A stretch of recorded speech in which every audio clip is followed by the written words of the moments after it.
Светия апостол Павел казва, че словото за кръста за уния, които гинат, е безумство. А за нас, които се спасяваме, е сила Божия.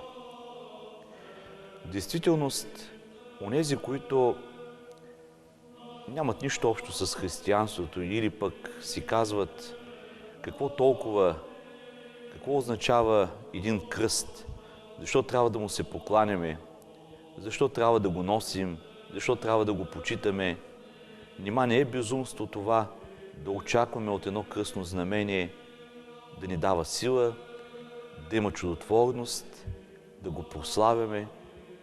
Да, това са въпроси на хора, които не са запознати или пък по-скоро отричат напълно християнството. Но за нас, които се наричаме и зовем с това име на нашия Спасител Исус Христос, кръста е наистина скъпоценен, той е вдъхновяващ, той ни дава тази сила, която идва от Бога, и той е този, който ни дава възможност ние да го носим като символ на нашата вяра.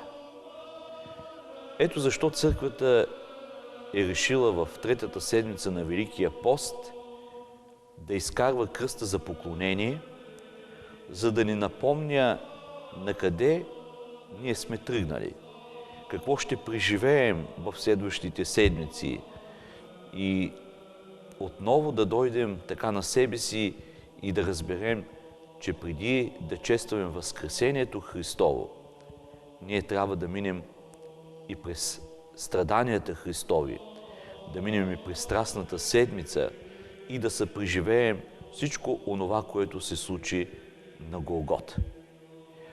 А кръста, че е сила, идва от това, че самия Христос се разпъна на него. Да, той беше символ на позорно наказание за онези, които бяха злодеи, разбойници, за онези, които бяха престъпници, но единственият, който беше прикован на кръста, невинен, безгрешен, и той понесе този товар върху себе си заради любовта към хората, за да може, страдайки и умирайки, да ни изкупи и да отвори пред нас вратите на вечността чрез своето възкресение. Няма как да честваме Възкресението, без да минем през Голгота. Ние не можем да ги разделяме, те са взаимно свързани, затова словото за кръста няма как да не прозвучи и няма как ние, християните, да не го възприемем, защото имаме тази опитност, че кръста е онзи, който съкрушава злите сили. Кръстът е онзи, който дава победа на християните. Кръстното знамение е отличие именно на тази победа.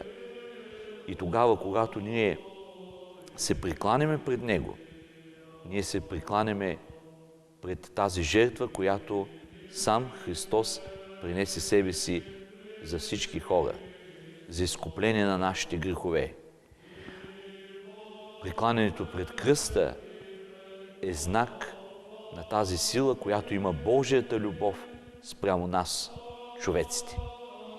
Затова не могат да разберат онези, които гледат отстрани и си казват, това е безумно. А ние, които имаме опита на вярата, знаем, че кръста има велика сила и кръстът е онзи, който ние не носим само по традиция, не носим като украшение, а го носим като отличителен знак на нашата вяра, на изкуплението, на победата и на вечния живот. Амин.